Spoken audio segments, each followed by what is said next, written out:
Hello learners, welcome. Lesson 6 Form 3, we were dealing with the rate of diffusion. So in lesson 7, we are going to be dealing with Graham's law of diffusion. So what does Graham's law states? Graham's law states that the rate of diffusion of a gas is inversely proportional to the square root of its density if temperature and pressure remains constant. If you don't want to define like this or state Graham's law like this, you can start here. You say, under the same condition of temperature and pressure, the rate of diffusion of a gas is inversely proportional to the square root of its density. You can also define Graham's law like that, or Graham's law of diffusion.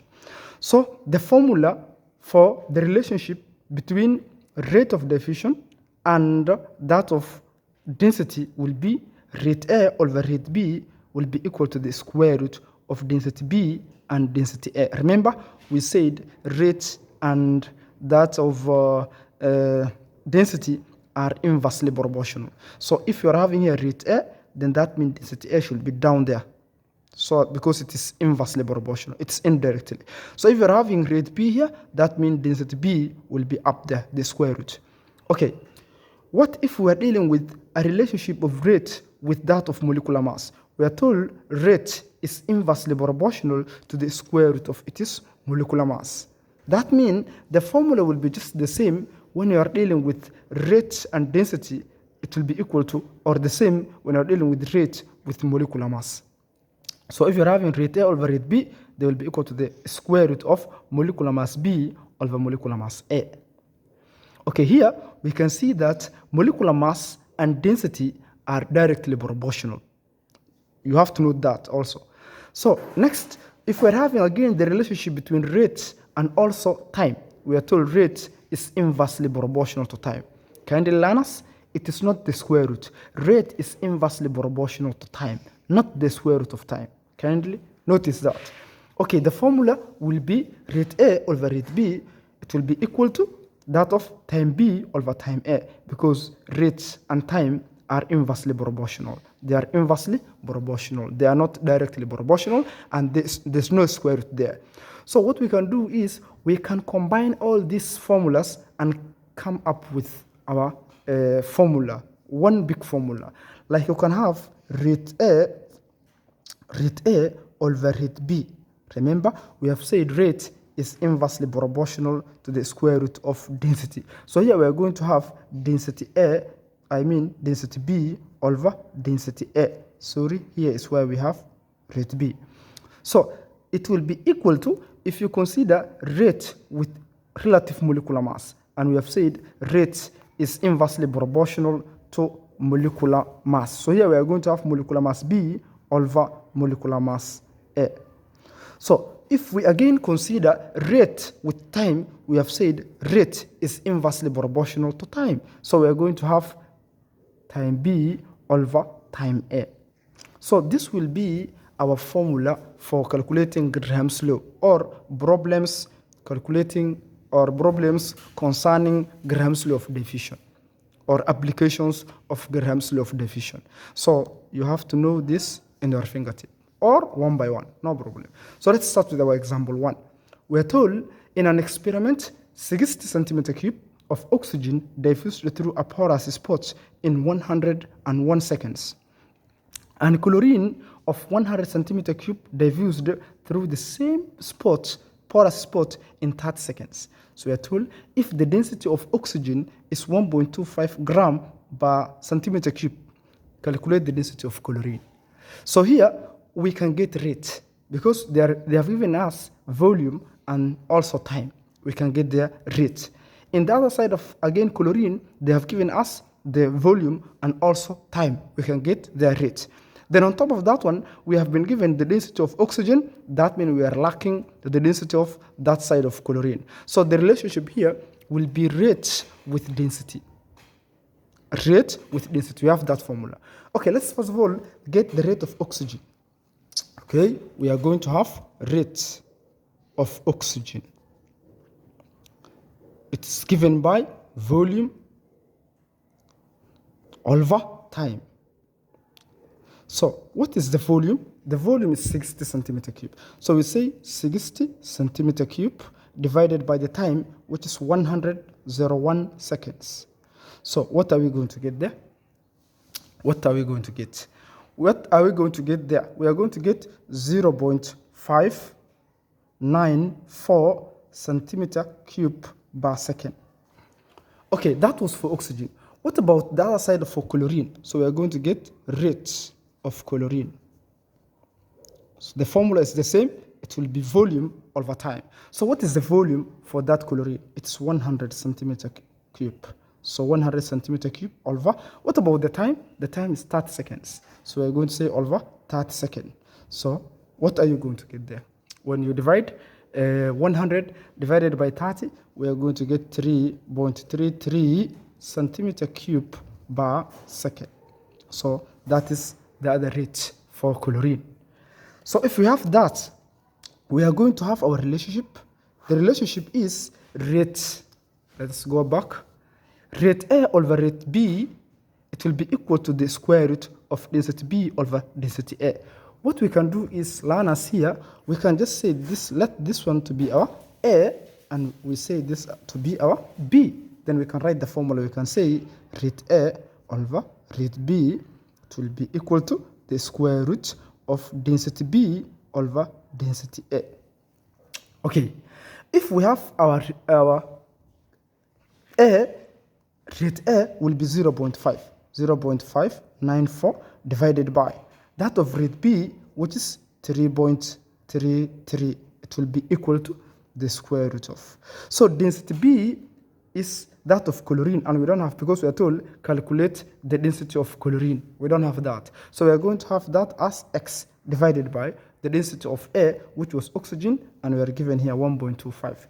So we're having 1.25.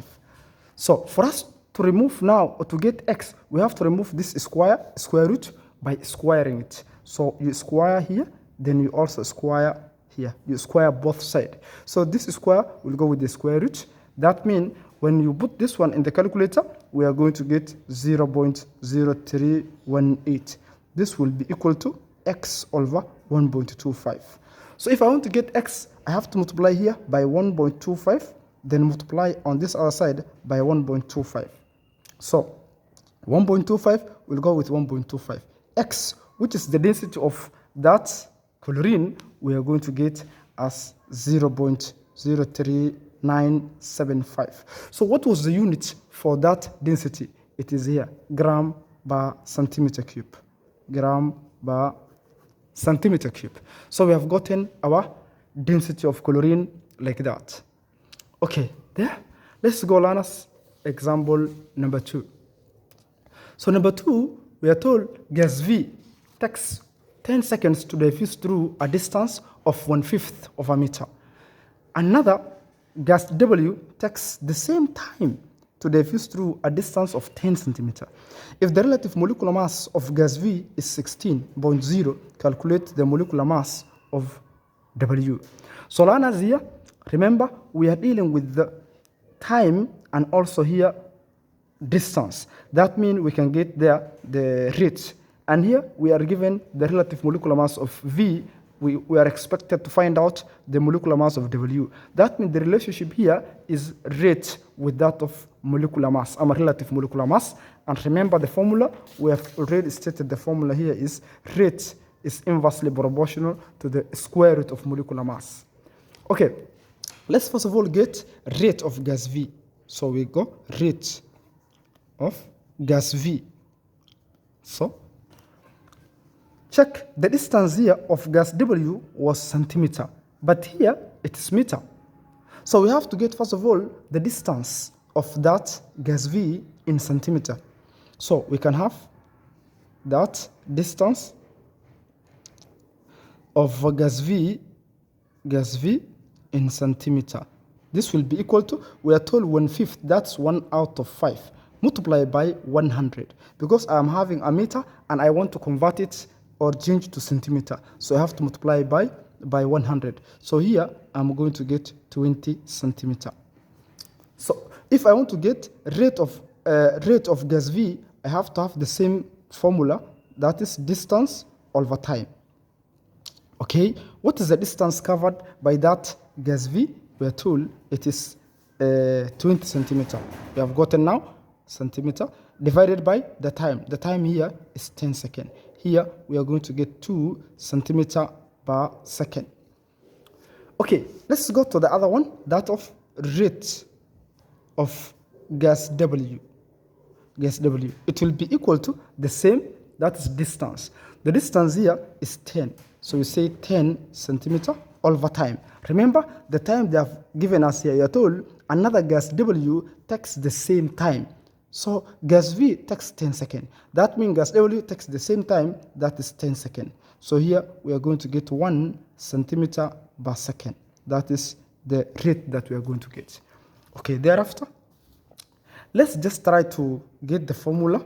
We get the formula for the relationship between rate and also that side of molecular mass. So we are told rate A over rate B will be equal to the square root of molecular mass B over molecular mass A. So what is your rate A? Let's take this as our A. Again, we take this as our B. So that means our rate A is 2 divided by rate B, which is 1. Remember, centimeter per second will go with centimeter per second. So there's nothing to write there. Will be equal to the square root of the molecular mass B, that is W, which we have not been given. So it is X, or let me say even W, divided by the other side of V, and I've been given the molecular mass of V, or the relative molecular mass of V as 16.0. So we can write 16.